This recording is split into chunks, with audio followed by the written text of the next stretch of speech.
Abismo, conexión con el misterio, con Nacho Navarro, en Aragón Radio. Y se sienten a mi vera, y al punto vendrán las ánimas, vendrán llamando a la puerta, a pedirnos los favores para sacarlas de pena.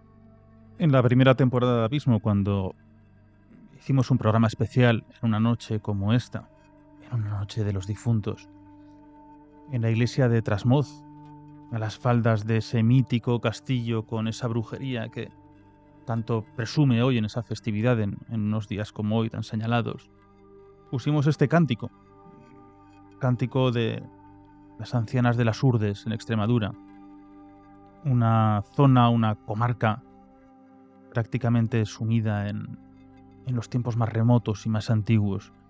Y son esos cánticos, esos momentos, porque hoy es un instante donde comienza una noche plagada de ritos ancestrales. Es la noche que se considera que abren las puertas, es la disipación de las tinieblas, el umbral más cercano entre el mundo de los vivos y el mundo de los muertos. Las personas capaces de ver, capaces de sentir, capaces de tener un contacto, es la noche perfecta. Y dicen que esa ventana, esta noche, está abierta para todos. Todos podemos acceder al mundo de los muertos, al mundo de los espíritus, al mundo de las tinieblas, disipadas, porque hoy se puede acceder a ellas. Pero no se quiere escuchar su nombre, parece prohibido. Nadie quiere escuchar su llamada, esa palabra que es la muerte. Aunque nos pese y no lo comprendamos, pero nuestra sombra es inseparable y la muerte antes o después se cruzará en nuestro camino. Porque de la muerte solo nos separa una cosa, que es el tiempo. Y el homenaje y recuerdo a nuestros difuntos es una fecha más que importante en nuestra cultura. ¿Y por qué nos tenemos que tapar los ojos ante la muerte? ¿Y por qué celebramos este día? ¿Qué tiene de importante? Hoy lo queremos esclarecer. Y sobre todo porque es una noche muy importante. Por fin estamos en la misma noche de difuntos, a medianoche.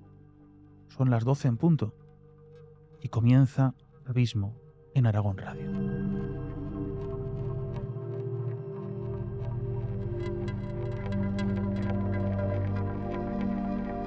Muy buenas noches desde un espacio muy poco habitual. Hoy hemos cambiado para hacer un programa especial y estamos en lo que nosotros conocemos como medianoche, ese punto que nos separa, ese punto que nos permite abrir las puertas, ese punto que nos permite contactar con los espíritus, con el mundo de los muertos.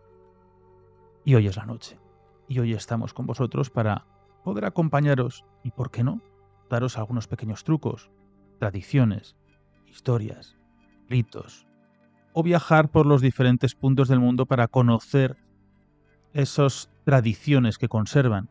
No sé, hoy están las calles llenas con chavales con las calabazas, truco o trato.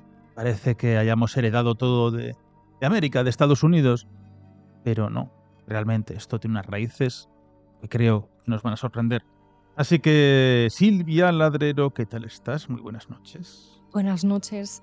En una de las fechas que, bueno, yo creo que a los que nos gusta el misterio más celebramos del año, ¿no? Desde luego yo la disfruto mucho y, bueno, vamos a ahondar en los orígenes, porque desde luego esto no es una celebración moderna, como se pretende vender en algunos momentos actuales, sino que viene de nuestros tiempos más ancestrales.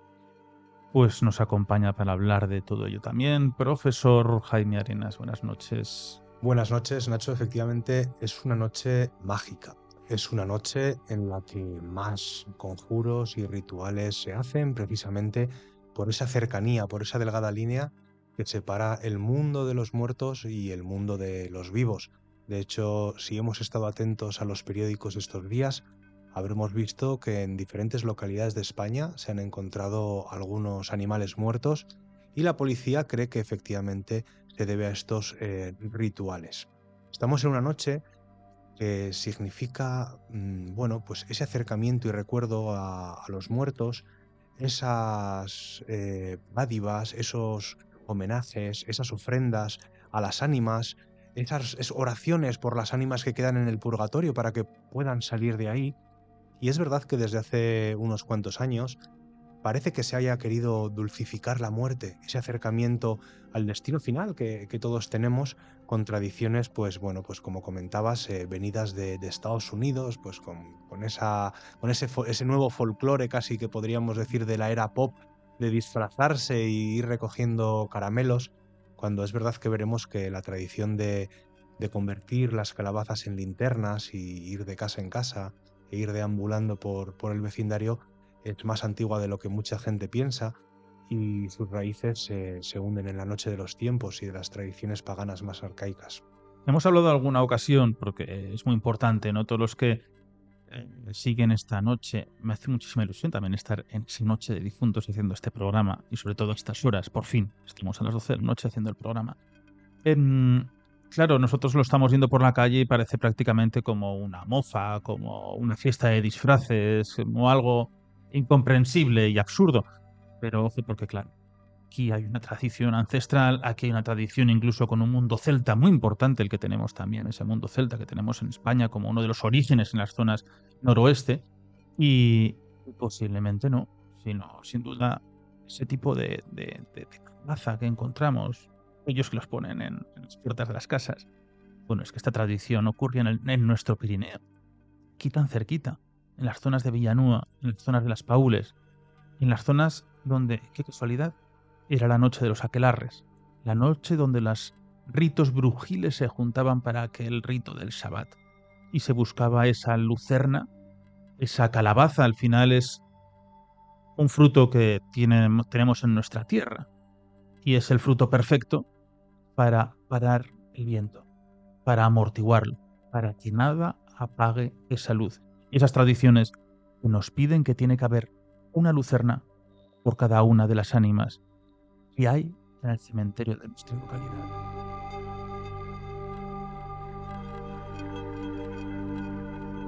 Silvia, tradiciones. Bueno, efectivamente, como decías, nosotros tenemos unos orígenes celtas, sobre todo en el norte de la península, que son muy fuertes, y tanto los celtas como los gaélicos tenían rituales muy famosos, de los que podríamos decir que fueron los inicios de este Halloween que hoy se celebra, y de nuestra fiesta de difuntos, ¿no? De todos los santos, que luego explicaremos también la diferencia entre ambas noches, la fiesta de todos los santos y la noche de difuntos. Sí, porque no es la misma. No es lo mismo, no es lo mismo. Pero bueno, vamos a retroceder hasta estos tiempos celtas con el Samhain, que en realidad esto es un ritual que lo que hacía era celebrar el inicio de la época más oscura del año, el fin de las cosechas, que venía el frío, y entonces se celebraba la noche del 31 de octubre al 1 de noviembre, una noche en la que se supone que se abría un portal entre lo humano y lo sobrenatural. ¿Qué ocurre? Que no solo se levantaba el velo para los espíritus buenos o para nuestros ancestros que ya no estaban en el plano terrenal, sino que también se cree que podrían regresar o aparecer en este plano pues espíritus malignos o seres sobrenaturales que no queremos tener, ¿no? Así que aquí comenzaron podemos encontrar los primeros vestigios de esos disfraces, porque los celtas lo que hacían era vestirse con las pieles de los animales, del ganado, con algunos cráneos también que sacaban del ganado. Se pintaban las caras con ceniza, y con esto lo que intentaban era pues precisamente que no se acercasen estos seres sobrenaturales, como que les dieran asco, ¿no? Era como cuando los cuervos están alrededor de un corderito que acaba de morir en medio del campo, pues lo mismo querían hacer O sea, o eso es lo que querían evitar con los espíritus sobrenaturales que podían cruzar el portal, los espíritus malignos, ¿no? Pues que si el olor no les gusta, si la apariencia no les gusta, no se pegasen a los humanos que estaban habitando en ese momento, en ese ritual. Pero a la vez que se vestían también con estas pieles y con estas cenizas para ahuyentar a los malos espíritus, también hacían cosas precisamente para guiar a sus ancestros que regresaban al hogar, a sus familiares, para cuidarles. Y entonces, bueno, pues agasajaban con comida, con flores o con lo que tuvieran alrededor, con plantas, y además se encendían candiles u hogueras para guiarles en esta oscuridad, ¿no? De un plano al otro. Pero es que no solamente tenemos el Samhain, porque yo no sé si vosotros conocéis el Mundus Vatet de los romanos. ¿Lo habíais escuchado? Al final, bueno, existe un concepto que es el Mundus Cereris. Esto es un lugar que a día de hoy no se tiene muy claro dónde se sitúa, pero es el centro de la ciudad de Roma. Y se sabe que allí hay como una especie de cavidad que se tapaba con una losa, sellaba la entrada, porque eso era la conexión entre el mundo, entre vivos y muertos. Y se abría solamente 3 días al año. El 24 de agosto, el 5 de octubre y el 8 de noviembre. ¿Esto por qué se abría? Pues para, igual que los celtas, pues los romanos también decían que así se permitía a las almas de los ancestros volver para poder cuidarlas. Este lugar se supone que es el lugar exacto del nacimiento de la ciudad de Roma y que fue erigido por Rómulo para calmar las ansias de su hermano, al que había dado muerte, Remo. Y también está consagrado a la diosa Ceres, que al final, bueno, pues tiene mucho que ver también con esa agricultura y también con el paso de la muerte, ¿no? Pero, obviamente, igual que los celtas, tampoco creían que solo pudieran entrar los espíritus, los familiares, para venir a cuidarnos, para venir a ver qué tal estaban, sino que también podían cruzar otros seres, otros espectros, ¿no? Entonces, ¿qué se hacía esos días que se abría la losa del Mundus Cereris? Pues primero se cerraban las puertas de los templos. No se hacían actos oficiales. Actividades militares estaban prohibidas. Tampoco se podían oficiar matrimonios. Y algo muy curioso es que estaban prohibidas esas 3 noches al año las relaciones sexuales. Claro, esto en las casas no se podía controlar, pero sí que lo que hacían los romanos era cerrar los lupanares. Y así, de esta manera podían controlar un poco esta actividad. ¿Por qué hacían esto? Pues porque pensaban que estos espíritus malignos podían tener envidia de las cosas que hacen los seres humanos, ¿no? Que al final nos diferencian un poco de esos dioses y quisieran robar los cuerpos o meterse dentro de los cuerpos de los que veían, ¿no? De los que estaban habitando en este plano. Mira, lo que estás contando es interesantísimo porque hay uno de esos ritos. Claro, los romanos, de la cultura romana, de casi la griega también, ¿no? Que se van bebiendo entre ambas, van retroalimentándose. La forma importantísima de cuidar las tumbas, de tenerlas siempre limpias, luego comentaremos, ¿no? Esa relación que tenemos, pero lo que está diciendo son las lemuralias de los lemures. Los lemures son los espíritus molestos, los espíritus que se pueden convertir casi en malos muertos. Entonces eso depende de un mal cuidado durante el año. Por eso los romanos estaban en constante contacto con la muerte, con los muertos, con los libaderos. Hablaremos esa conexión que tienen con los familiares, con los difuntos. Pero las lemuralias lo que dura es durante 9 días en las casas y se hacía un exorcismo. Ese exorcismo, el terfamilia, lo que hacía era con 9 habas. Esas 9 habas, el último día, hacían diferentes pasteles, ¿no? Al final, pues la gastronomía, luego igual hablamos, era muy importante. Bueno, pues lo que iba haciendo es ¿Sabéis eso de no mires atrás? Eso no mires atrás también viene de ello. Entonces ellos iban tirando las habas mientras recitaban un pequeño salmo exorcizante para esos espíritus, una vez al año. No hay fecha como tal. Entonces ellos iban tirando todas las habas hasta que las 2 últimas eran fuera de casa. Y cuando tiraban la novena, habas negras siempre, recitaban esta frase y un poco con una especie de cerolas, como si fuesen campanas rotas, iban haciendo un toque. Y entonces podían mirar atrás. Si miraban atrás y no veían el espíritu, era que el rito estaba perfectamente hecho. Si miraban atrás y veían el espíritu, mal año. Porque entonces espíritu es el espíritu maligno que llegaría a las familias.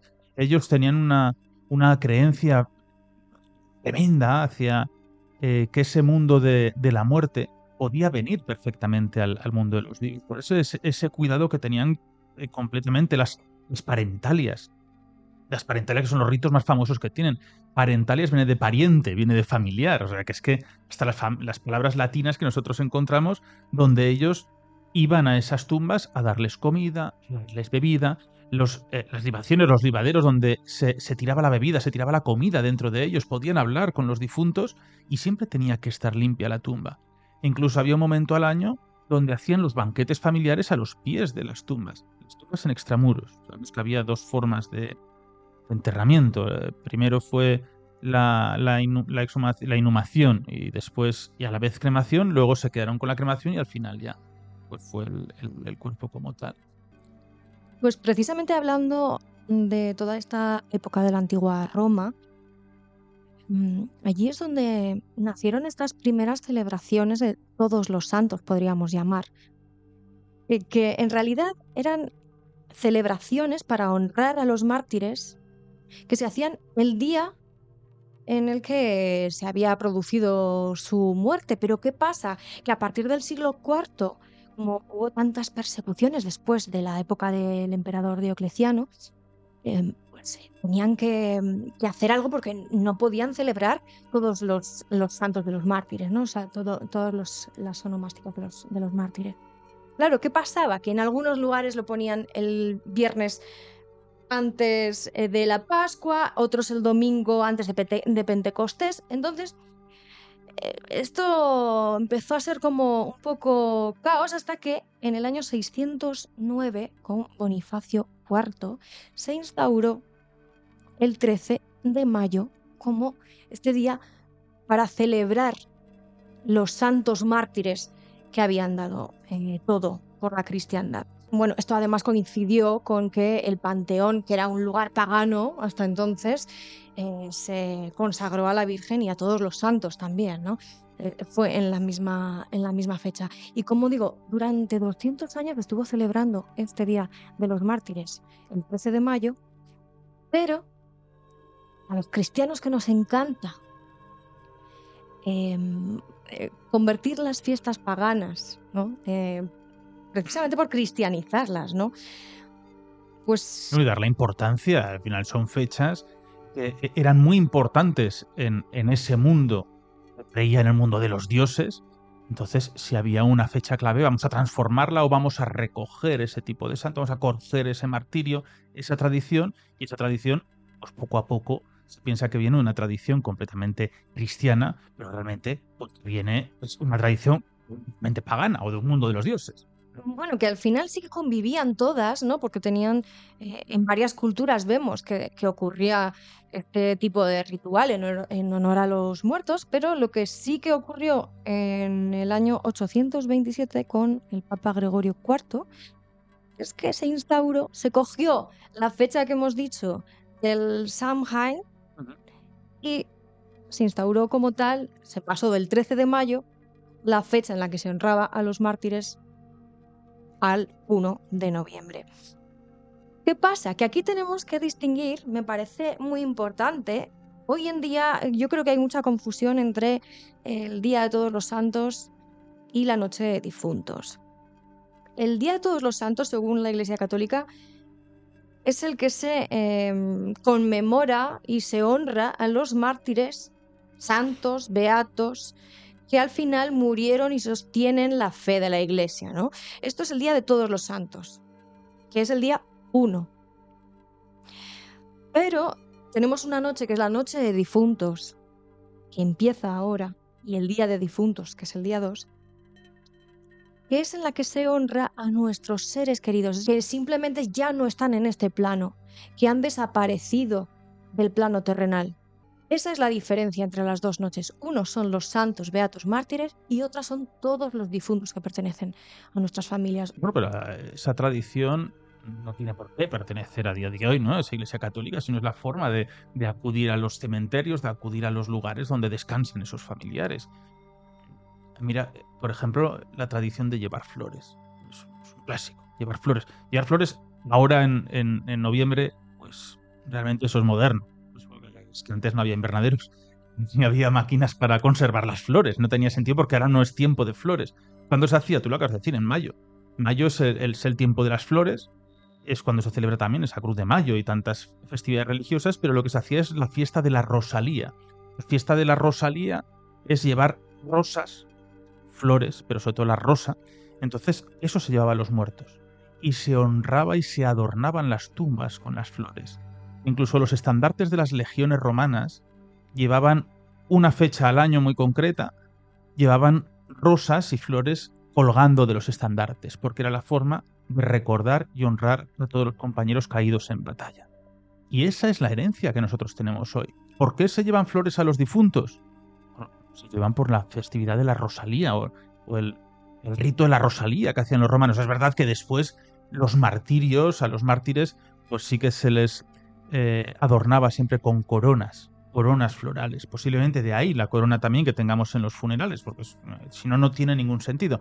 Pero la forma de llevar flores es por las rosalías y es por aquel rito romano. También es interesante reflexionar sobre cómo van modificando las tradiciones y cómo van perdiéndose las tradiciones. La gente ya no lleva prácticamente flores, ¿no? Es un perfil de edad mayor, ¿no? La gente joven pues no acude al cementerio a llevar flores. Bueno, pues se presume mucho la flor de plástico que está todo el año y si no luego se tira. Y luego tampoco se va al cementerio como se iba antes. Pues eso se ha perdido esa relación con el mundo de los muertos y dulcificamos, como tú has dicho, algo tan importante, necesario y del que podemos huir, solamente depende del tiempo con lo que es la muerte. Sí, la verdad es que era muy común, podríamos decir que era una tradición precisamente ir el día de difuntos al cementerio en familia a ver a esos abuelos o a esos padres fallecidos, no solamente a llevar flores, sino también a realizar una especie de mantenimiento anual de la tumba, de la lápida.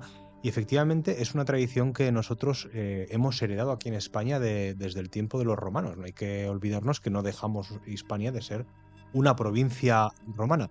También es cierto que ese día era muy común que se fuera a rezar a las fosas comunes y a los panteones de los héroes caídos en batalla, como has dicho, porque en las tradiciones militares se tiene muy en cuenta a esos compañeros caídos y era un día muy especial para rendirle honores, sobre todo muchas veces tomando, como hoy conoceríamos, esa figura del soldado desconocido, de ese soldado, de ese héroe que cayó en batalla, que no se le identificó y que se le enterró en una fosa común a pesar de que debería haber recibido el mayor de los honores. Pero es curioso porque en España hemos tenido una idiosincrasia bastante grande en cuanto a las tradiciones y aunque es verdad que algunas se van perdiendo, nos quedan algunas que a mí me parecen que son bonitas y es como por ejemplo las de poner mariposas de aceite que se llaman, que son esas pequeñas candelarias flotando en aceite. Normalmente se ponen una por cada uno de los muertos que hay en la familia y bueno, pues se monta, sobre todo esto en la zona de Galicia se hace mucho, ¿no? Poner una vasija con aceite, esas candelarias flotando en dicho aceite y montar un pequeño altarcito. De hecho, se dice que las castañas, que es una comida que en estas fechas se consume bastante, dicen que por cada castaña que te comes, si rezas un Padre Nuestro, se libera un ánima del purgatorio y puede ir al cielo, ¿no? Con lo cual, el que quiera puede hacerlo y el que no, que no lo haga, pero oye, quién sabe si es cierto que al rezar ese Padre Nuestro estamos liberando un ánima. De la misma forma también es una tradición gallega que a mí me parece bastante interesante, y es la protección de los niños. Estamos hablando de que efectivamente de las tradiciones romanas y gaélicas ha llegado hasta nuestra cultura la idea de que es una noche en la que se rompe esa barrera entre los dos planos de los vivos y de los muertos, y que puede haber una transferencia de espíritus, ¿no? Tanto los humanos vivos, por así llamarnos, a través de rituales ingresar en el mundo de los muertos, en ese plano diferencial, como el de los espíritus, tanto buenos como malos, atravesar esa barrera y venir a nuestro plano.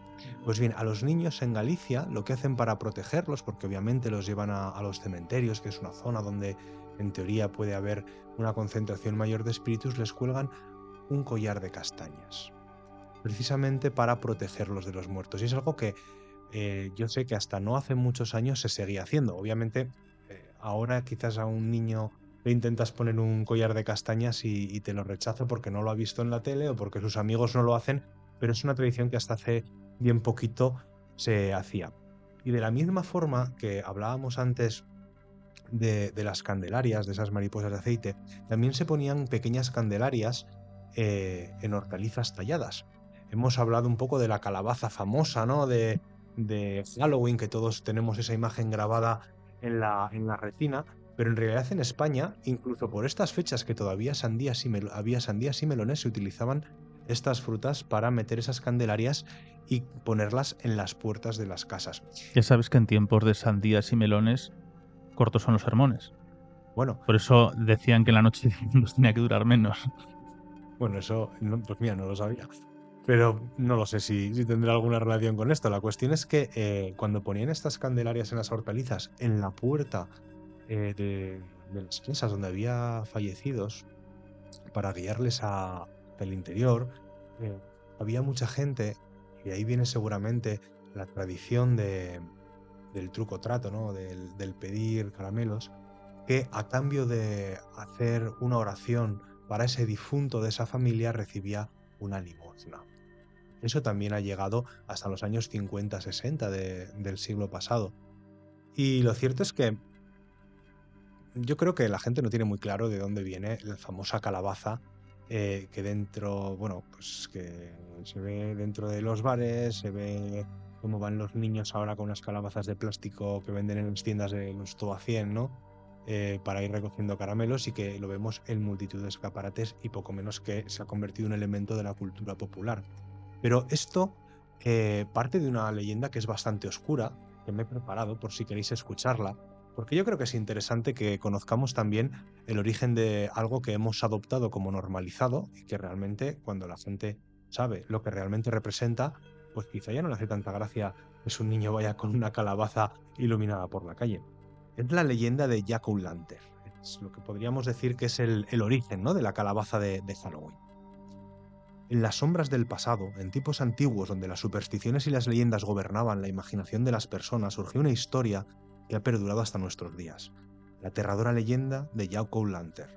Esta espeluznante fábula nos transporta a las tenebrosas noches de Irlanda, donde un alma condenada vaga eternamente entre los vivos y los muertos, iluminando su camino con una tétrica luz que arde dentro de una calabaza. Pero eso es lo que creemos ahora, porque el origen no era una calabaza lo que portaba Jack. Ya vamos a ver lo que era, pero era algo bastante más siniestro. La historia comienza con un hombre llamado Stingy Jack. Era un personaje infame en la aldea en la que vivía porque era muy avaro, era tramposo, era una mala persona y además tenía un corazón bastante oscuro. Jack, de hecho, disfrutaba engañando y estafando tanto a los amigos como a los extraños, e incluso llegó a urdir un plan diabólico para burlar a la mismísima muerte. Como su alma estaba llena de engaños y maldad, pues era un alma que podríamos denominar o definir como perfecta para el infierno, pero Jack no estaba dispuesto a caer tan fácilmente y acabar en el infierno por toda la eternidad. Una noche lúgubre, bajo la sombra de una luna maldita, Jack se topó con el diablo, quien había venido a reclamar su corrupta alma. Pero Jack, porque era muy astuto, era tan astuto que bordeaba la mezquindad, que bordeaba, era muy sibilino, lo demoníaco, Convenció al diablo para compartir una última bebida antes de que éste se llevara su alma al infierno. Con su lengua viperina, Jack engañó al maligno y le propuso una estratagema. Le pidió que se convirtiera en moneda para pagar al tabernero y así saldar la deuda.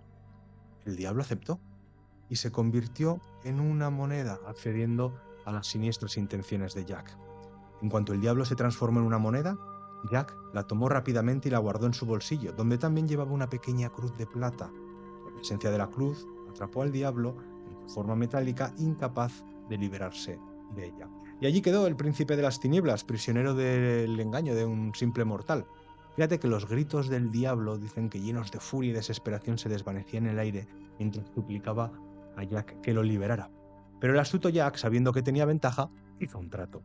Liberaría al diablo solo si éste prometía no tomar su alma durante un año. El diablo, que no tenía más opción de negociación, aceptó el pacto y fue liberado de su presión metálica. Recordemos que estaba metido en esa moneda. Pasó un año, pero la oscuridad de Jack no se apaciguaba. Al contrario, sus engaños y vilezas aumentaban. Seguía siendo una mala persona, seguía siendo mal visto por sus vecinos y además seguía intentando engañar, estafar, hacer el mal en su propio beneficio. Era una persona muy egoísta. El diablo, fiel a su promesa, regresó para tomar lo que era suyo, pero Jack tenía otra trampa preparada. Le engañó nuevamente, esta vez incitándolo a trepar un árbol alto para recoger una fruta. Mientras el diablo ascendía por las ramas retorcidas, Jack talló apresuradamente una cruz en el tronco del árbol, atrapando nuevamente al diablo, esta vez entre el cielo y la tierra. Desesperado, el diablo rugía de rabia, pero no podía descender, así que Jack, triunfante, ¿qué hizo? Pues volvió a negociar su liberación. Esta vez, el diablo tendría que prometer no reclamar su alma por toda la eternidad. El diablo, que se vio vencido, pues no tuvo, en este caso otra vez, la opción que aceptar, sellando así el destino en un limbo sombrío. Los años pasaron y finalmente, al fin y al cabo, Jack no dejaba de ser un mortal, y por lo tanto, como todos los mortales, Jack murió. Pero se sorprendió cuando la muerte no le trajo el descanso que él esperaba. Cuando Jack se presentó ante las puertas del cielo, Dios lo rechazó.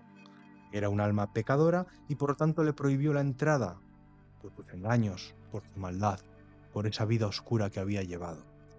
Desesperado, Jack se dirigió al infierno, buscando un refugio en el único lugar que según él lo aceptaría, dada la naturaleza de su alma y cómo se había comportado durante su vida. Sin embargo, el diablo se acordaba de lo que había pasado con Jack y se acordaba de esos engaños, así que respetando el trato que habían hecho, también le negó la entrada al inframundo. Jack estaba maldito. Estaba condenado a vagar eternamente entre los mundos, sin un lugar al que llamar hogar. En su desesperación, Jack le suplicó al diablo una luz para iluminar su camino en la oscuridad eterna, y el diablo, en un gesto cruel, le arrojó un trozo de carbón ardiente desde las mismas llamas del infierno. Sin más que hacer, Jack tomó un nabo, lo vació y colocó dentro el carbón encendido dentro de él. Así, el primer Jack-o'-lantern, el primer farol de Halloween que alumbraría la eternidad maldita de un alma condenada a errar por los caminos solitarios y oscuros y nunca encontrar un descanso, vio la luz. Con el tiempo, pues la historia de Jack-o'-lantern se ha extendido a través de los siglos y los continentes, viajando sobre todo con los inmigrantes irlandeses al Nuevo Mundo, a lo que hoy conocemos como Estados Unidos.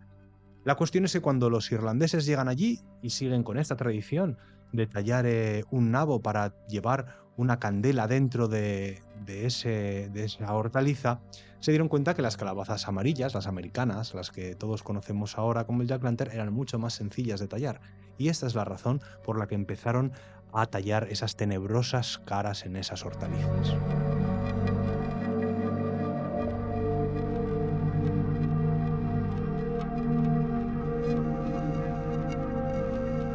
Bueno, pues parece que estamos casi como en una noche de contar historias, de contar sucesos. Jaime ha estado hablando de esas luminarias, de esas calabazas, de esos nabos que encendían con ese carbón incandescente para provocar una pequeña llama y que nunca se apagase esa luz, por lo menos durante estas horas de esta noche. Pues bien, a estas mismas horas en diferentes puntos de la península española, sin ir más lejos en Galicia.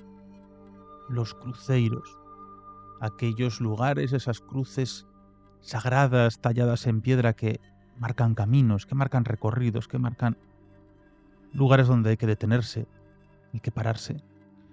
Hay algunos de ellos que justo detrás de ese crucifijo, ese cruceiro, hay un gran altar de piedra, una losa.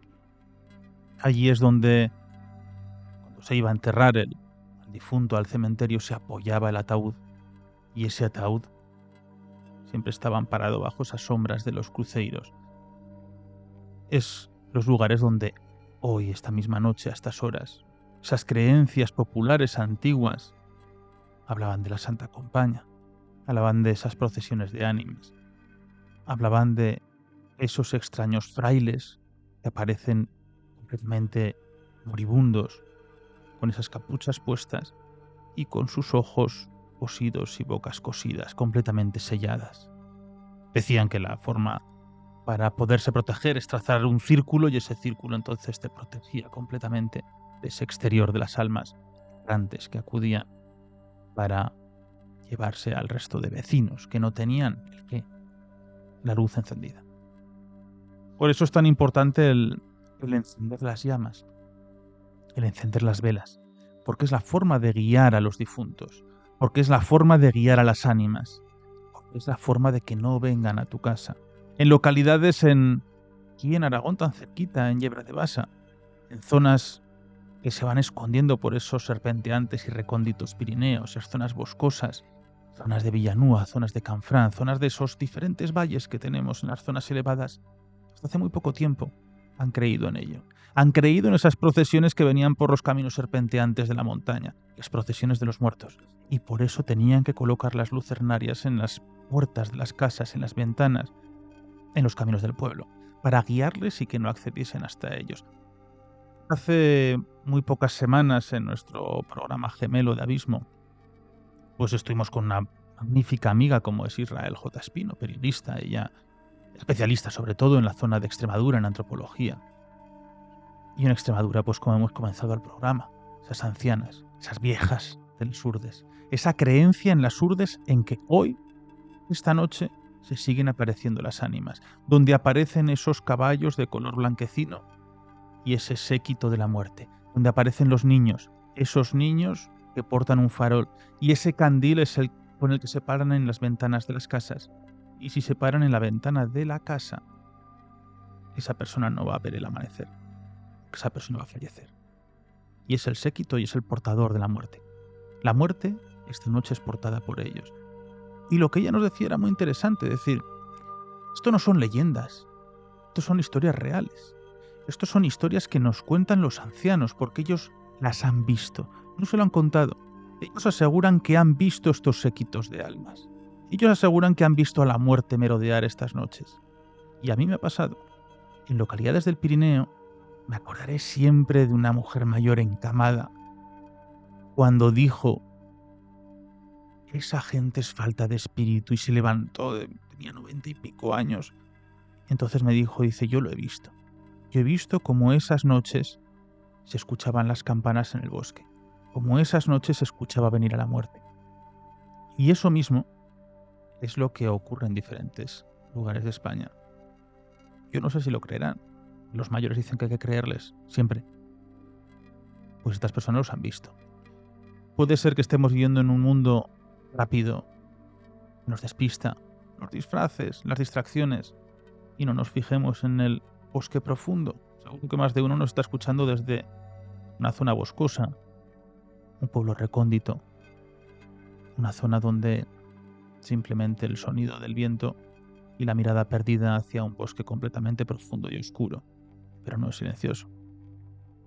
Y esta es la noche de los muertos.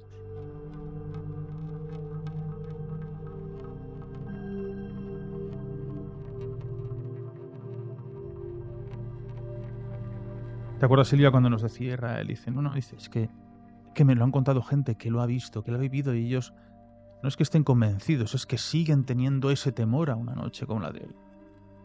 Y no solo los vecinos, ¿no? Sino también incluso los periodistas que acudían a esos lugares para cubrir las noticias, muchos de ellos habían sido testigos de estos fenómenos. Em, por seguir un poco con la estela de Halloween y las calabazas, a mí me gustaría retomar una leyenda también muy conocida que podría explicar también ese origen de las calabazas con las luminarias dentro. Y para eso nos tenemos que trasladar hasta 1820 con la leyenda de Sleepy Hollow del queridísimo Washington Irving, del que yo creo que deberíamos hacer un programa solo para él y todo lo que escribió, porque es un personaje sin duda pues, muy reseñable y que tiene muchísimo misterio, tanto él como persona como sus escritos, ¿no? Ujú.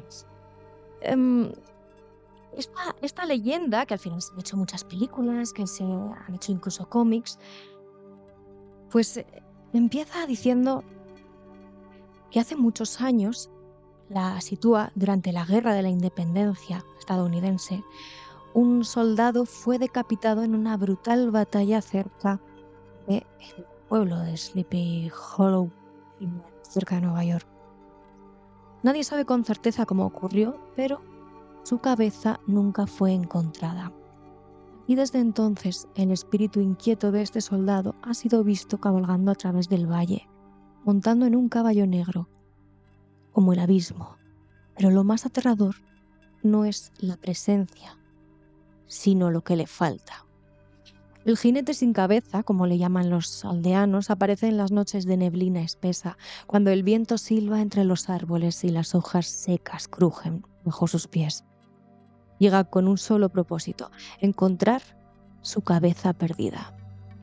Algunos dicen que lleva una calabaza encendida bajo el brazo, pero no es una simple llama lo que ilumina esta calabaza, es un faro que busca víctimas. Y si te cruzas con esta calabaza y con él en los oscuros caminos de Sleepy Hollow, sentirás cómo la temperatura desciende de golpe, cómo el sonido de los cascos de su caballo retumba en la tierra, acercándose sin que puedas ver de dónde viene. Dicen que el jinete sin cabeza no descansa, que busca a los viajeros desprevenidos para arrebatarles la cabeza y reemplazar la suya. Nadie que lo haya visto ha vivido para contarlo, pero los que han oído su llegada han sentido el escalofrío en el aire y han corrido. Corrieron lo más rápido que pudieron, esperando que el jinete no los alcanzara.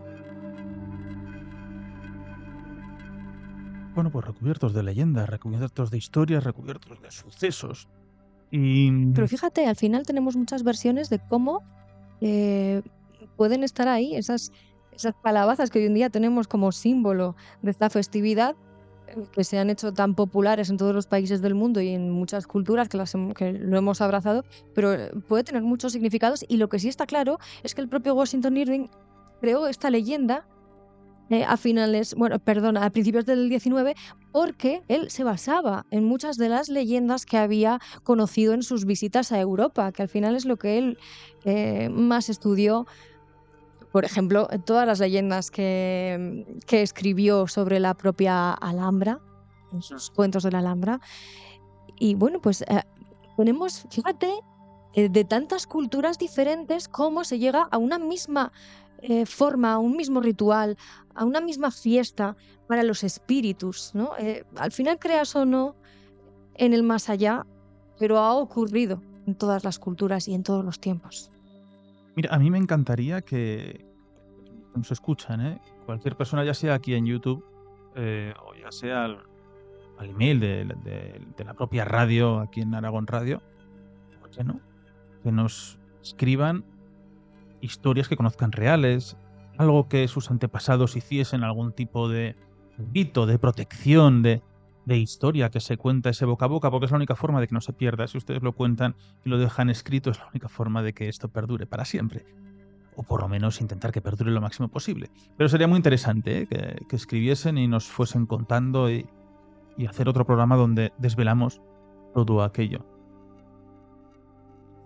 Otra leyenda y muy española, bueno, no leyenda, sino historia, porque fue una obra de teatro, ¿no? En No, Juan Tenorio yo creo que es algo típico de esta noche que se representa en muchas localidades de España, incluso durante años se ha emitido a través de los canales de televisión. Y antes habéis comentado una cosa que me ha recordado mucho a esta historia de Juan Tenorio, que es esos banquetes con los muertos, ¿no? Porque al final, en el último acto de esta obra, precisamente se produce un encuentro en un panteón entre su amada, doña Inés, el padre de esta, y el propio Juan Tenorio.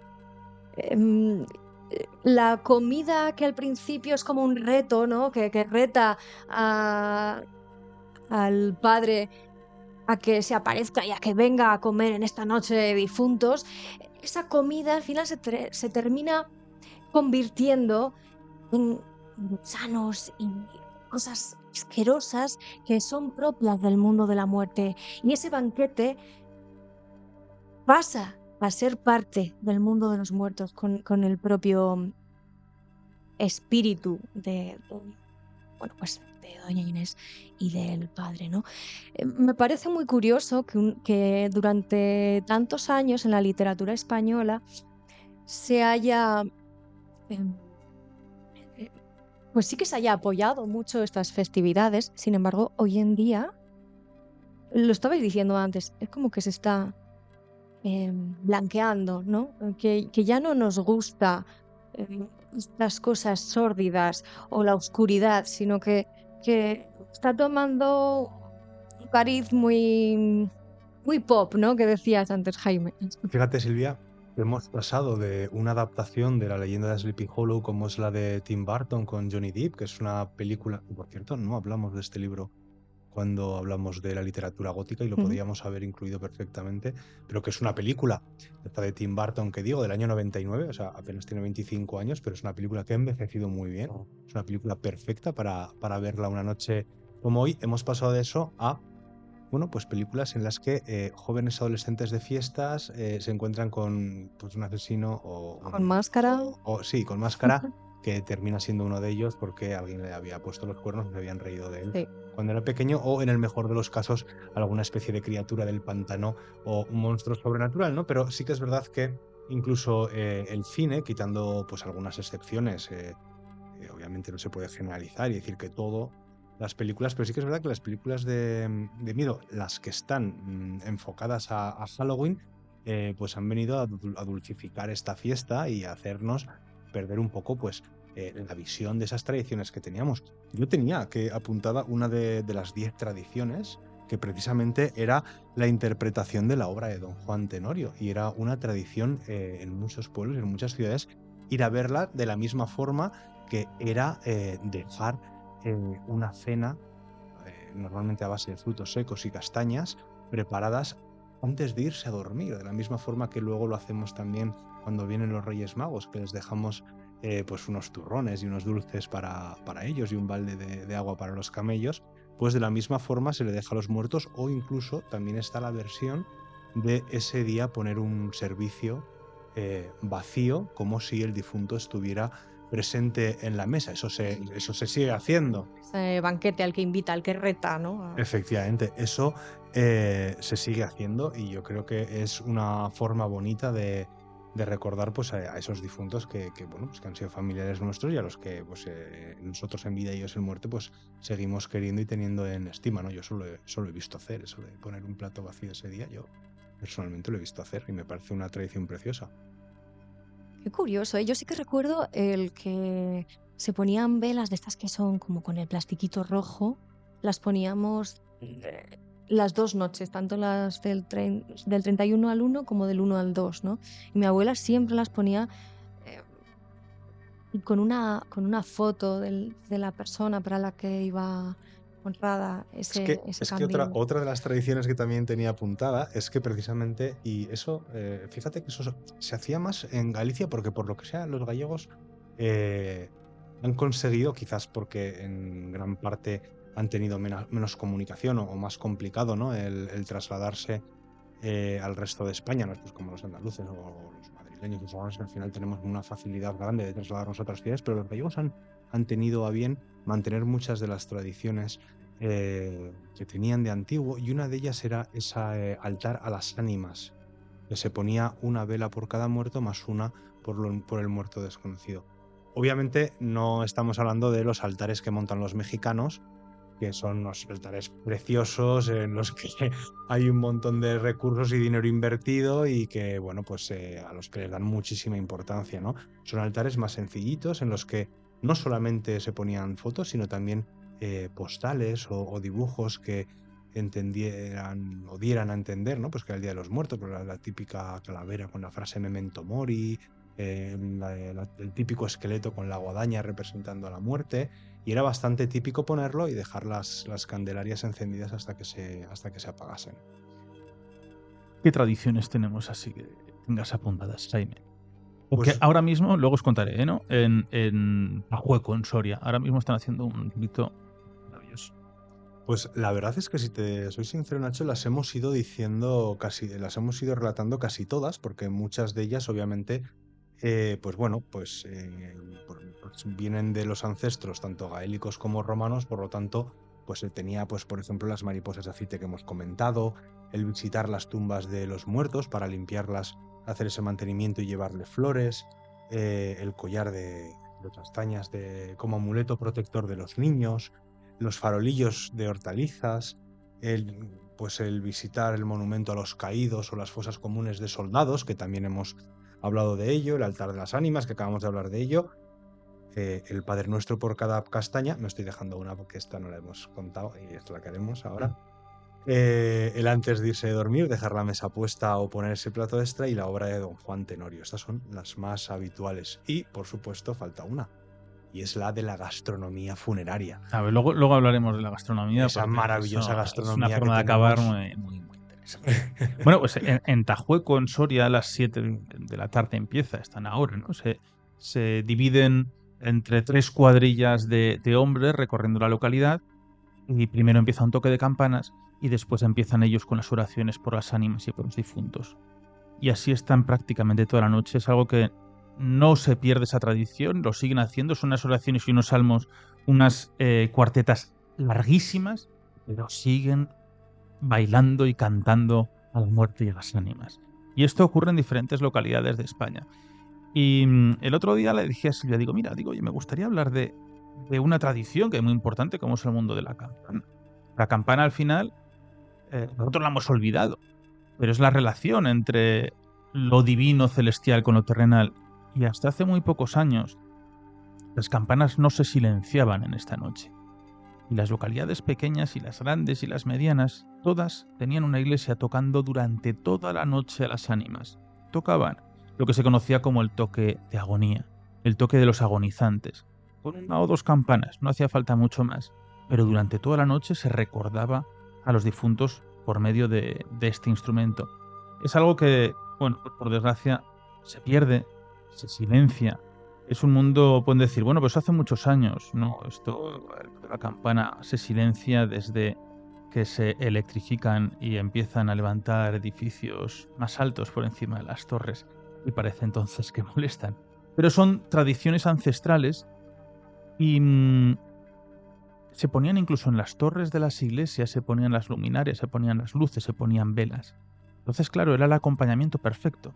El toque de campanas con los campaneros que sigue habiendo y recordando esas tradiciones que van pasando de abuelos a padres a hijos, y al final todo eso se está perdiendo.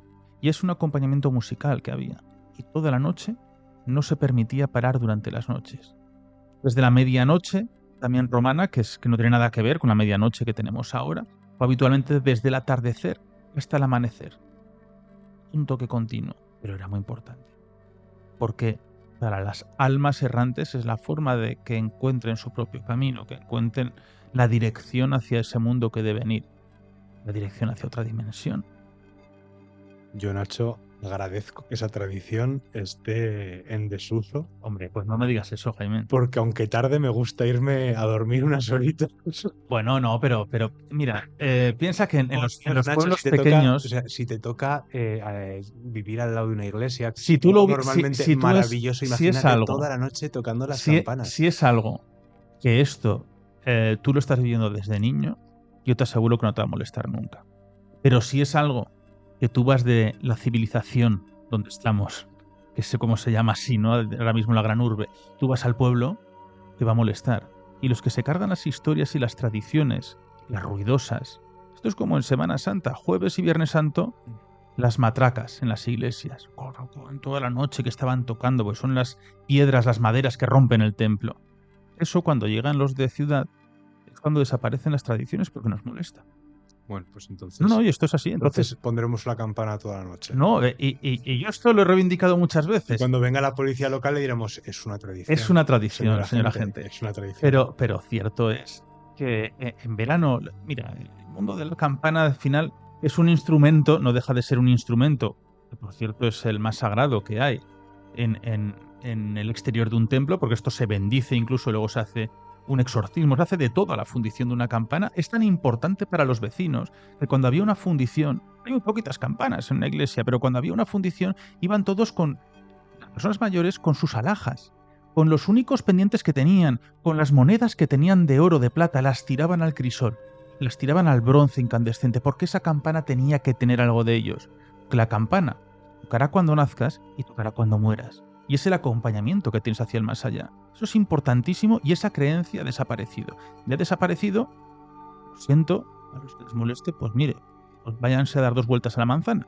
Pero cuando se va en verano al pueblo, entonces resulta, o nos vamos de veraneo, pues resulta que el hotel está al lado de la iglesia. Resulta que la iglesia toca las horas todas las noches y los cuartos y las medias. Y aunque no nos lo creamos, hay mucha gente mayor en los pueblos que no tiene reloj, que se siguen rigiendo por las campanas. Y es un acompañamiento el que ellos tienen por las noches. Descansan igual, no les molesta. Pero ya los forasteros y entonces se quitan las tradiciones. Bueno, pues dentro de poco, pues igual hay diferentes postres cárnicos que también se eliminan como tradiciones en los pueblos. Bueno, pues todo esto es lo que nosotros deberíamos de proteger.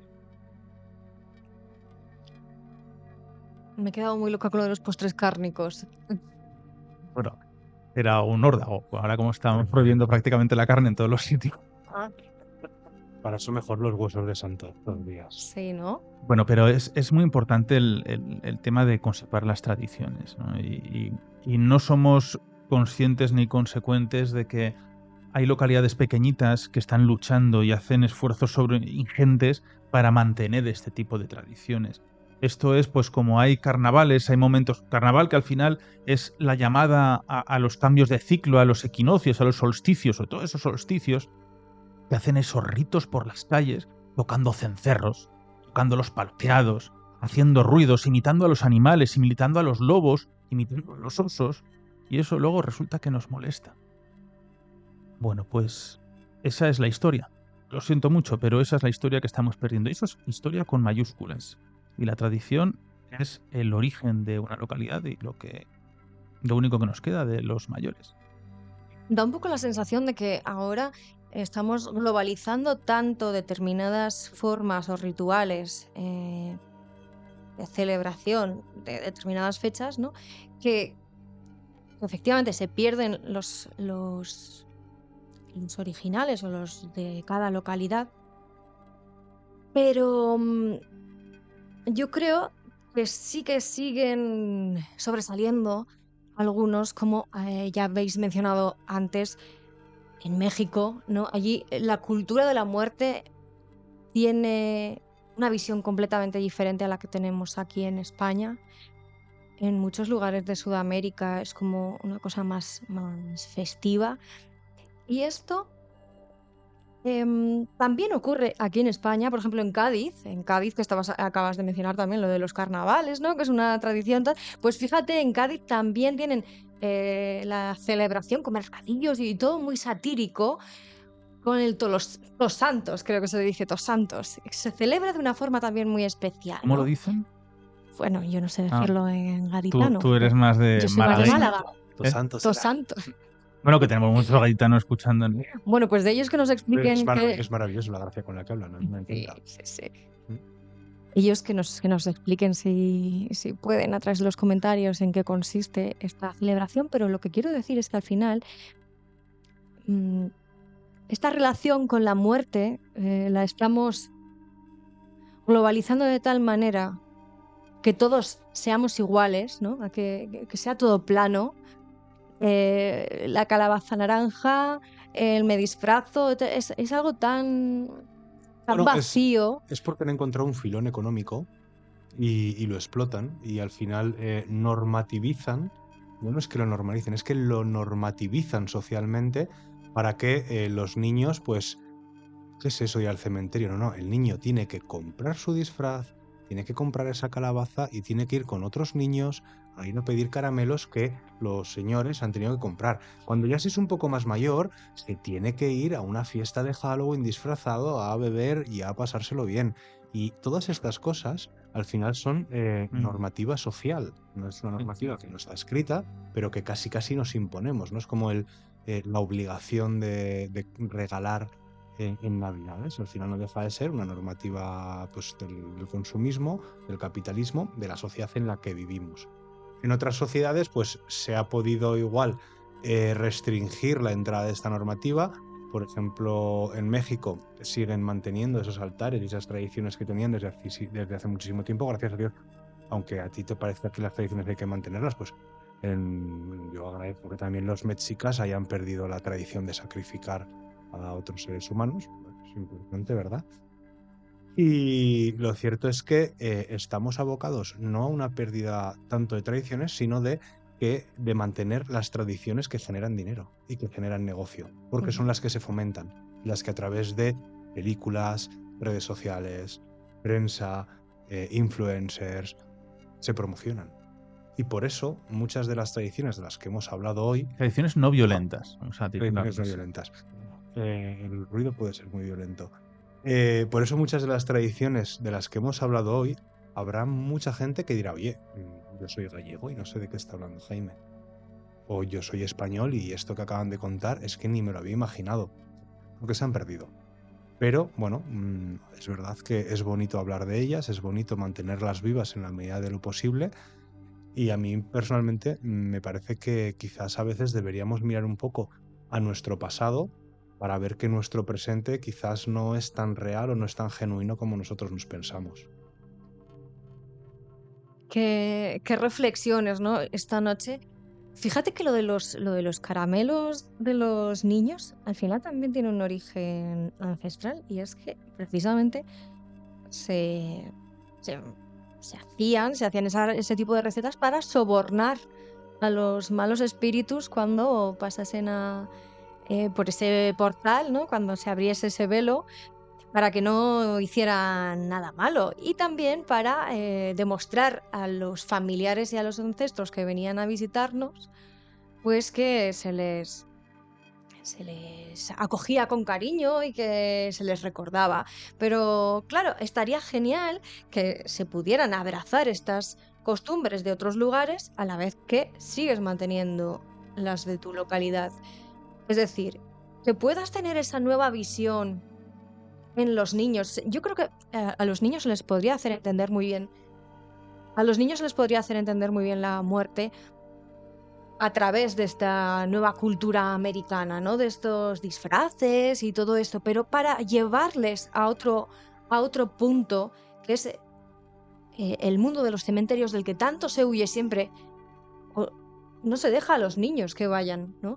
Esto es algo que no entiendo. ¿Por qué intentamos ocultar algo que es parte de nuestra vida a los niños? Hay una cosa que escuché el otro día, ya la había escuchado, pero no sabía si se habían vuelto a hacer o no, que me parece muy interesante y es una iniciativa muy buena que se hace aquí en Zaragoza, en el cementerio municipal, y son las visitas teatralizadas al cementerio y visitas guiadas. Se hacen en muchos sitios de España. Y me parece increíble porque luego nos vamos a Inglaterra o a Escocia o a Normandía y nos encanta ir a ver esos cementerios tan verdes, tan bonitos, con esas tumbas, con su hiedra y tal, y no vamos a nuestros cementerios cuando tenemos auténticas obras de arte y tenemos un montón de historias que ser contadas. Silvia y yo en los viajes múltiples vamos a muchísimos cementerios. He estado maravillosos, ¿no? Desde el de Comillas, para mí, uno de los más clásicos y más bellos que tenemos en España. O sea que lo de los caramelos, ¿ves? Eso me ha parecido muy interesante. No sé si los adoquines del Pilar tendrán algún... Bueno, yo creo que con los adoquines del Pilar no sobornarías a ¿Por ningún qué? espíritu Pero una maligno. historia bonita. Lo amenazarías. Pero, ¿sabes que la Sí. gente... Perdonad que rompamos esto. La gente no sabe comerse los adoquines del Pilar. Ujú. ¿Es verdad? Bueno, hay que romperlos antes de comerse. Hay que Mira, romperlos el- antes de comérselos. Pero ¿sabes que el primer adoquín que se conoce este tipo de caramelo es en Calatayud? Sí. En 1951, sí señor. No lo sabía yo. Entonces ya lo trae Víctor Rincón, que fue el que los crea, el padre de un magnífico amigo nuestro como es Wilfredo Rincón, y lo iban generando, ¿no? El de niño con sus padres, y lo iban haciendo con planchas, iban mezclando el azúcar con los diferentes sabores, los aromas, y el más grande que se hizo fueron de 16 kilos, que se subastó en Fuendetodos para la casa de Goya, para sufragarla. Entonces, claro, la historia del adoquín, como tú dices, Jaime, hay que romperlo, se tiraba al suelo, se tiraba a la mesa, entonces se hacen añicos. Y se hacen pequeñitas brícenas y esa brícena es el caramelo. O sea, esto no es romperse los dientes, sino hay que romper el adoquín. Calatayud todo bueno, ¿eh? Bueno, pero fue un pequeño origen y luego ya... Bueno, pero de Calatayud. Bueno, regresamos un poquito al mundo de las tinieblas, al mundo de esta noche, aunque hayamos tenido un pequeño risa diferente. Pero tenemos un audio que nos envía un compañero de programa como es nuestro amigo el profesor Carlos Ladrero, y vamos a escuchar... Danos un poco la introducción, Silvia, de lo que vamos a escuchar. Bueno, es un escrito de los primeros escritos que hizo cuando tenía pues, apenas 20 años, pero que le acompaña hasta hoy y lo sigue guardando. Que le gusta mucho el mundo de las ánimas. Así que, bueno, pues vamos allá a ver cómo funcionaba su mente en los años 70. Hacía ya tiempo que estábamos allí, como olvidados por no se sabe qué macabro despiste de los directores espectrales de aquella horrenda caverna de seres, antaño humanos, que recorrían las galerías con su acompasado movimiento, recordando las viejas leyendas en torno al miserere entonado en los monasterios ya derruidos. Estábamos allí y en verdad, desde nuestra llegada, no habían salido palabras de nuestros labios apagados, solo las miradas conversaban asustadas ante el demencial aspecto de aquellas galerías. Nuestros rostros, obviamente desfigurados, rugían ante el tibio ambiente melancólico que nos envolvía con brazos de progenitor asustado. Aquellos seres desfilaban en macabra manada, lentamente, bajo los hostigamientos de entes infernales con aullidos fríos y medrosos que reverberaban en las numerosas grutas enmohecidas. Desfilaban lentamente con apenada faz, brazos enjutos, piernas olvidadas y manos cruzadas entre sí, con una muda expresión de ansiedad, nostalgia y miedo aterrador. El movimiento era continuo, incesante. Despertaba en nuestros pechos un furor instintivo, animal, de rechazo incongruente. Aquellos seres infernales, presurosos, recorrían la ruta marcada con brazos turbados. La expresión de los seres en manada se grabó en mí con un marcado matiz de angustia. Mujeres de rostro pálido y seco, de cabello oscurecido y retirado sobre una espalda llagada, de pechos faltos de luz, caídos, apelmazados sobre vientres olvidados, sonrosados, unos abultados, otros vacíos en su plenitud, otros prominentes, muslos perdidos, pies secos, doncellas quizás antaño hermosas, de tez descolorida con ojos espantados y cejas encorvadas, con cuerpos desaprovechados, y todos hacia un fin que nadie, bajo aquellas galerías, conocía.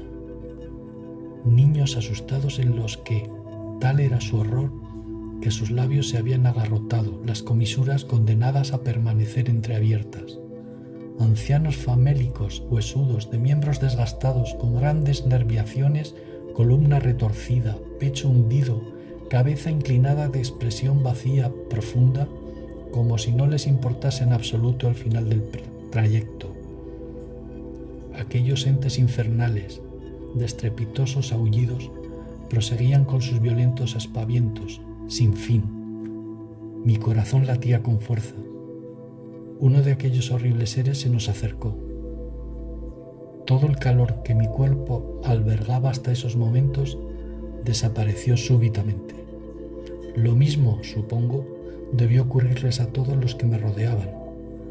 Tras una señal áspera y autoritaria, nos unimos a otra caravana trágica y macabra, hacia una nueva galería, más oscura, más silenciosa, más siniestra. Allí lloré y allí sigo llorando eternamente, sin acabar el paso acompasado, lento, melancólico, demencial, y nunca me he vuelto a preguntar ¿por qué?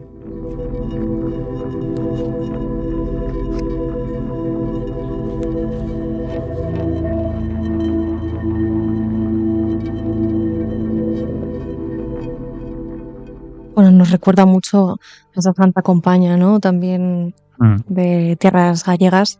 Y también me ha recordado a relatos de los que ya hemos hablado aquí, como El Monte de las Ánimas, de Becker.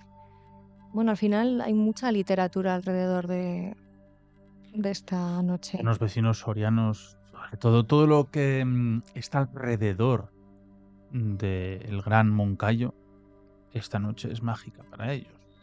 Y siguen conservando esos ritos. Pues hemos empezado hablando también de Trasmoz, que maravillosamente nos han acogido siempre, y que hoy es la noche también de esos rituales, es una noche también de fiesta, porque no tiene por qué ser una noche triste.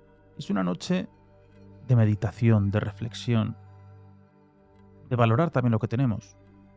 Pero ya lo he comentado, los romanos, los cristianos, no hablan de que una persona ha fallecido. No dicen nunca esta persona ha muerto. No, esta persona ha vivido.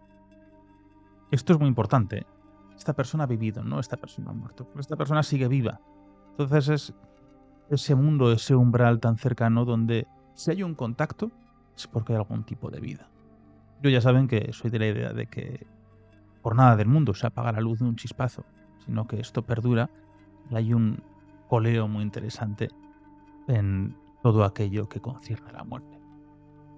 Querido Jaime, hablamos un poco así para finalizar de esas gastronomías tan apetitosas que a estas horas, ahora vamos a hacerles un poco una puñeta, ¿no? A la gente, decir, es que seguro que quiero ir a la nevera por algo. Bueno, es que al final unas de las tradiciones que se respetan son precisamente las culinarias y las gastronómicas, ¿no? Tenemos un montón en España de dulces, sobre todo, y de comidas que estas fechas, bueno, pues son tradicionales y vamos a las diferentes panaderías, reposterías, pastelerías a comprarlas. Quizá las más famosas son los huesos de santos, que además tienen esa forma de huesecito, esa forma antropomórfica, ¿no? Que nos sí, en cada zona son diferentes, ¿no? Porque hay algunos que sí que tienen la forma de hueso, otros más alargadito, unos rellenos de una cosa, otros solamente mazapán, otros de chocolate. Bueno. Pero bueno, tenemos también, pues, por ejemplo, la tarta de castañas, que es muy, muy típica del norte, los buñuelos de viento, que por cierto a mi padre le encantan. Y el buñuelo, tal cual. A mí me salen muy buenos, ¿eh? Bueno, pues sí. No sé por qué no tenemos una bandeja encima de la mesa, si te salen tan buenos, Silvia. Imaginad que están aquí ya. Bueno, pero queda bien decirlo. Bueno, nos apuntamos que nos la deben. Luego tenemos los panellets, que son, pues bueno, muy típicos en Cataluña y que está aquí al lado y que la verdad es que están buenísimos. Son como mazapanes que los cubren pues de virutas de coco, de piñones, de almendras. La verdad es que están deliciosos. El otro día los probé yo de boniato. De boniato también se hacen un montón de cosas, espectaculares. Es que son mis dulces favoritos, los panellets, con piñones. Muy buenos. Pues ahora ya lo hacen todos los días del año. Pero lo cierto es que son tradicionales y típicos de estas fechas. Igual que lo son, por ejemplo, los pestiños, ¿no? O las gachas dulces. Las gachas dulces es algo muy, muy andaluz. La verdad es que tenemos una gastronomía interesantísima en España, pero concretamente por estas tenemos fechas, la mejor del mundo. Sí, bueno, además es que nadie puede decir lo contrario, nadie que lo haya probado. Pero la verdad es que concretamente para estas fiestas tenemos un montón de dulces y de platos que descubrir, y yo creo que aunque aquí, o por lo menos para mí, suelen ser lo más tradicional las tejas y los huesos de santo, es verdad que pues bueno, en cada zona de España es común comer una cosa diferente. Y no estaría de más hacer un día una cata de todas ellas, aunque fuera Vale. una pequeña muestra de cada uno, empezando por los buñuelos de viento que nos hará Silvia. Pero claro, como ahora no comemos azúcar, Jaime, Bueno, sería Bueno, vosotros. estamos así pero todos. Ya lo como yo. volveremos a comer azúcar. Que por cierto, hay un dulce, por así sí, un dulce que a mí me pirra, que es una cosa que me podría comer 10 kilos y moriría feliz empachado. Son las torrijas, que son muy típicas de Semana Santa, pero también de estas fechas. También de estas fechas. Hay unas, mira, las torrijas, aquí tenemos muy buenos amigos, ¿no? Que hacen de las mejores torrijas de España, también las hacen en Zaragoza. Pero las más espectaculares que he comido en mi vida son en Marchena, en Sevilla. Es el pan de pueblo absoluto de hogaza, y van todas bien emborrachadas en ron, en whisky, con miel, con una cosa que si lo comes en ayunas tienes un problema. Y solamente estas las hacen el domingo de Ramos, y tienen este tamaño, ¿eh? Se llaman Marchena, las torrijas de Marchena, eso es una cosa de otro mundo. Marchena también una localidad muy bonita, como toda esa zona de Andalucía. Hay que tener cuidado con las torrijas, depende quién las haga y el nivel de emborrachamiento que le metan, porque no sería la primera vez que con una torrija. Nosotros tenemos las de la Chusa, ¿te acuerdas? Hablaremos algún día de las Claro, torrijas de la Chusa. estaba pensando en esas mismas, ¿no? Que te comes una torrija, bien, dos ya vas haciendo casi eses, ¿no? Sobre todo los que no estamos acostumbrados a beber, pero claro, es que están tan buenas que como no te las vas a comer. Y nosotros ya, pues, recta final de este programa, esperamos haberos acompañado en una noche tan especial, tan importante. Así que, doctora Silvia Ladrero, muchas gracias por todo. Qué bonita esta noche, qué especial. Y bueno, al final, a mí también me gusta disfrazarme, ¿eh? Que parece que lo estábamos demonizando, pero bueno, No, también voy a abrazar esa cultura. No, si yo misma lo demonizo, pero me gusta. no Y lo uso filtros de no, Instagram y de TikTok especiales para Halloween. Al final, pero bueno, es reclamar un poco que no se pierdan esas tradiciones de ir al cementerio. Ir al cementerio no es ir alegremente a poner unas flores, sino lo que hemos comentado. Es la importancia de mantener vivo siempre el recuerdo con los difuntos.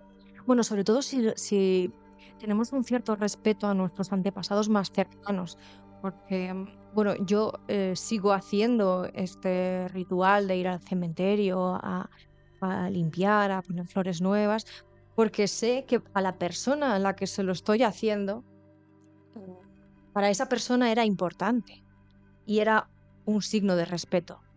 Con lo cual, yo que amo a esa persona, voy a seguir haciéndolo el resto de mi vida porque para ella era importante, ¿no?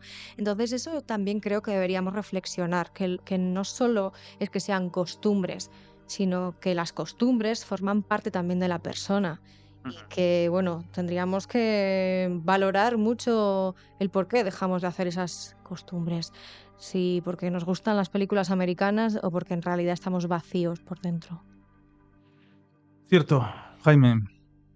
Bueno, yo creo que ya hemos hablado mucho esta noche y que es momento de ir a encender una vela por nuestros difuntos y a rezar un Padre Nuestro con cada una de las castañas que nos comamos. Pero mira, el descubrirnos ante la muerte, ¿no? Que no es una cosa que haya que temer, no es que haya que temer, sino al final es el gran misterio de la vida.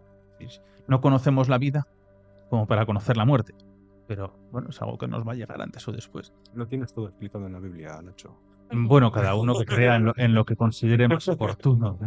Aquí no, por supuesto, no vamos a trazar. Hay un montón de libros que hablan sobre eso, ¿eh? Tienes la Torá, el Corán. Mira, tienes los Vedas indios, tienes un montón. Fíjate, yo hubo un momento con lo que es la muerte. Al final la trabajas y la tratas mucho. Pero este verano, pues, en agosto, pues, falleció mi abuela, ¿no? Y cuando salí a leer a la iglesia, en su parroquia, en San Felipe, quise leer una cosa que para mí es importante porque en realidad lo que está haciendo es naturalizar el momento de la muerte. Sabéis que para mí, como he dicho, no se apaga la luz, sino que hay mucho más allá, que esto continúa, que sea energía, o sea, es lo que sea. Yo soy muy de la idea de los cambios de dimensión, de que vas a otro mundo o vas a otra dimensión. Bueno, pues esta forma de dimensiones, que se supone que son habitaciones, que son diferentes entramados, es algo muy complejo. Un día tenemos que hacer un programa sobre las dimensiones. Es importantísimo, pero es muy, muy complicado de explicar todo aquello dimensional, pero tenemos expertos magníficos aquí que nos lo podrán contar. Bueno, pues uno de los, sin hablando de la Iglesia, uno de los padres de la Iglesia, como es San Agustín, hizo una carta maravillosa, donde para mí es muy profunda porque explica también, a mi entender, es que esto es una cosa dimensional y que es una cosa de energías y de mundos paralelos. Y se llama La muerte no es el final. Muchas veces pensarán en la clásica canción, no tiene nada que ver. Y entonces esto dice así, porque para acabar creo que es importante, ¿no? Dice, la muerte no es nada, solo he pasado a la habitación de al lado. Aquí nos está hablando de ese tipo de dimensión. Yo soy yo, vosotros sois vosotros. Lo que somos unos para los otros, seguimos siéndolo. Dadme el nombre que siempre me habéis dado. Hablad de mí como siempre lo habéis hecho. No uséis un tono diferente. No toméis un aire solemne y triste. Seguid riendo de lo que nos hacía reír juntos. Rezad, sonreíd, pensad en mí. Que mi nombre sea pronunciado como siempre lo ha sido, sin énfasis de ninguna clase y sin señal de sombra. La vida es lo que siempre ha sido. El hilo no se ha cortado. ¿Por qué estaría yo fuera de vuestra mente? ¿Simplemente porque no estoy y porque estoy fuera de vuestra vista? Os espero. No estoy lejos, solo al otro lado del camino, al otro lado de la habitación. Y esto, al final, te da una fuerza tremenda. Dices, bueno, pues me está diciendo que no es que esto no se acabe aquí, sino que aquí incluso la ciencia tiene mucho que decir y muchas explicaciones. En definitiva, que hay que disfrutar esta noche, profundizar, hacer la nuestra, y quiero acabar como he comenzado, con ese cántico de las ancianas de las Urdes, invocando las ánimas. Hasta la próxima semana. Vengan, vengan mis amigas y se sienten a mi vera, que al punto vendrán las ánimas, vendrán llamando a la puerta.